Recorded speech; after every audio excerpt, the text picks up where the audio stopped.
kenalin, aku Faiza Syifa dengan NPM 067 dari Fakultas Ilmu Sosial dan Ilmu Politik Universitas Syah Kuala akan mempresentasikan sebuah video, so let's check it out guys!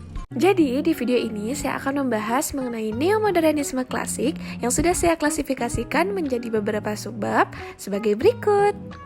Untuk yang pertama, saya akan membahas mengenai sejarah munculnya neomodernisme klasik. Gimana sih awal munculnya?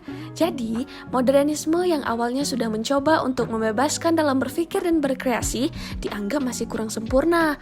Maka dibutuhkan pemikiran baru yang diasumsikan lebih sempurna. Sehingga lahirlah nih neomodernisme sebagai pelengkap. Neomodernisme itu sendiri yaitu suatu paham yang berusaha mendekonstruksi pemahaman yang sudah mapan sebelumnya.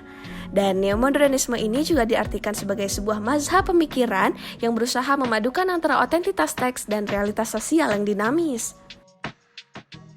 Nah, selanjutnya saya akan membahas mengenai tokoh-tokoh dalam neomodernisme klasik. Penasaran gak sih siapa aja tokoh-tokohnya? Langsung saja untuk tokoh pertama yaitu Fazlur Rahman. Beliau dilahirkan pada tahun 1919 Masehi di distrik Hazara Punjab, suatu daerah di anak benua Indo-Pakistan yang sekarang terletak di sebelah barat Laut Pakistan. Ia dibesarkan dalam suatu keluarga dengan tradisi keagamaan mazhab Hanafi yang cukup kuat. Pengaruh ayah dan ibunya sangat kuat dalam membentuk kerangka pemikiran dan pengalaman keagamaan beliau. Pemikiran keagamaan Rahman juga banyak dipengaruhi oleh pola pikir kalangan modernis dan sedikit tokoh-tokoh liberal Pakistan. Kemudian yang kedua ada Nurcholish Madjid atau yang lebih kita kenal dengan sebutan nama Cak Nur. Lahir di Mojo Anyar, Jombang pada tanggal 17 Maret 1939.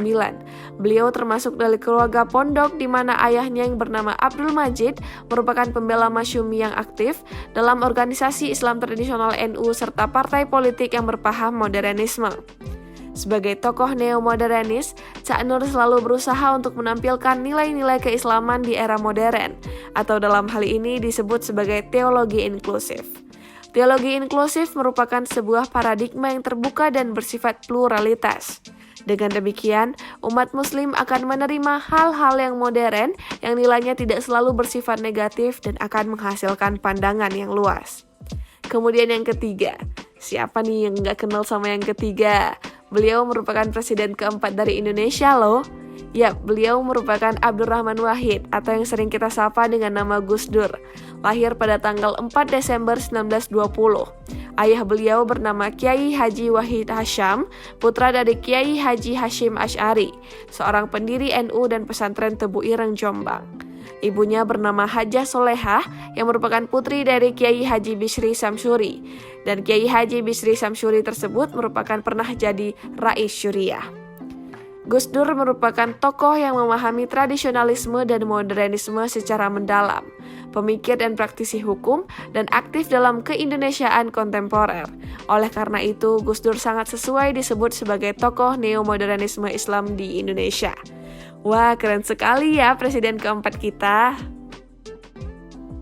Next, kita masuk ke dalam pemikiran-pemikiran neomodernisme klasik. Di sini saya mengambil dua pemikiran dari tokoh terkemuka di Indonesia, yaitu Gus Dur dan Cak Nur. Gus Dur sendiri, yaitu dengan argumennya pribumisasi Islam, berargumen bahwa agama Islam dan budaya mempunyai independensinya masing-masing. Akan tetapi, keduanya mempunyai wilayah yang tumpang tindih. Agama Islam bersumberkan wahyu dan memiliki normanya sendiri, sedangkan budaya adalah buatan manusia, karena ia berkembang sesuai dengan perkembangan zaman dan cenderung untuk selalu berubah. Perbedaan ini tidak menghalangi kemungkinan manifestasi kehidupan beragama dalam bentuk budaya. Disinilah adanya akomodasi ataupun rekonsiliasi. Proses itu harus dilakukan secara alami, bukan terpaksa, dan itulah terjadinya pribumisasi.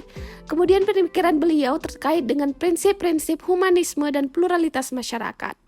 Pandangan humanitarianisme Gus Dur tertanam kuat dari pemahamannya terhadap Islam. Terlebih lagi nih, Gus Dur berpandangan bahwa justru humanitarianisme Islamlah menyangkut ajaran Islam dalam toleransi dan keharmonisan sosial yang mendorong seorang muslim tidak seharusnya takut kepada pluralitas yang ada dalam masyarakat modern. Sebaliknya harus meresponnya dengan positif. Kemudian yang kedua ada Cak Nur dengan pendapat beliau yaitu tentang prinsip dasar pembaharuan Islam. Kerangka pemikiran pembaharuan Cak Nur bersandar pada pemahaman yang radikal terhadap dua prinsip dasar Islam, konsep tauhid dan gagasan bahwa manusia adalah khalifah Allah di muka bumi. Menurut Cak Nur sendiri, dari dua prinsip dasar Islam tersebut dapat dirumuskan premis-premis teologisnya yang menegaskan bahwa hanya Allah yang memiliki transendensi dan kebenaran yang mutlak. Kemudian yang kedua, pemikiran beliau terkait dengan Islam dan problem modernitas. Bagi seorang muslim, menurut Cak Nur, modernisasi merupakan suatu keharusan, bahkan suatu kewajiban yang mutlak, terlepas dari keuntungan-keuntungan yang langsung dan yang praktis. Modernitas mempunyai suatu arti yang lebih mendasar, yaitu sebagai usaha mendekat kepada Allah. Modernisasi akan membuat manusia takut kepada Allah dan menumbuhkan kesadaran akan Tuhan. Cak Nur sendiri mengilustrasikan kesaksian Einstein mengenai apa yang merupakan pusat dari religiusitas yang sebenarnya. Guys, ketika kita berbicara masalah neomodernisme, sebenarnya dari kata neo saja kita sudah mengetahui nih kalau neo itu adalah sebuah gerakan. Jadi, gimana sih gerakan neomodernisme di Indonesia? Yuk kita simak! Gerakan neomodernisme berkembang pada akhir 19 dan awal 1970-an di Indonesia, terutama di kalangan mahasiswa yang berlatar belakang tradisional.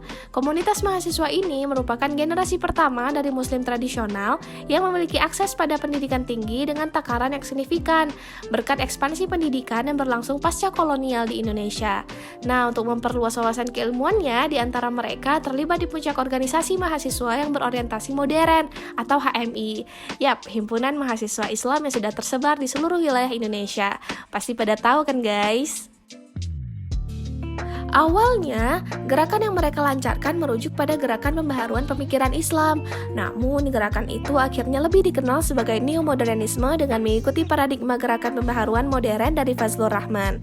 Gerakan neomodernisme sendiri memperoleh ketenaran secara mengesankan setelah keluarnya statement dari Cak Nur nih, yang intinya beliau mendengarai tanda-tanda hampir matinya pemikiran kaum pembaru sehingga perlu dilakukan pembaharuan pemikiran. Nah, bisa dikatakan juga setelah munculnya statement dari Cak Nur ini telah menandai permulaan fase penyebaran ide pembaharuan dalam komunitas Islam.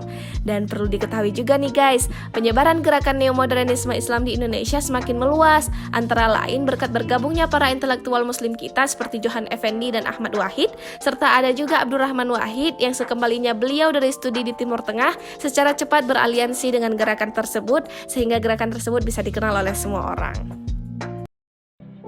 So guys, sekian aja pemaparan materi di video ini. Semoga bermanfaat bagi kita semua dan sampai jumpa.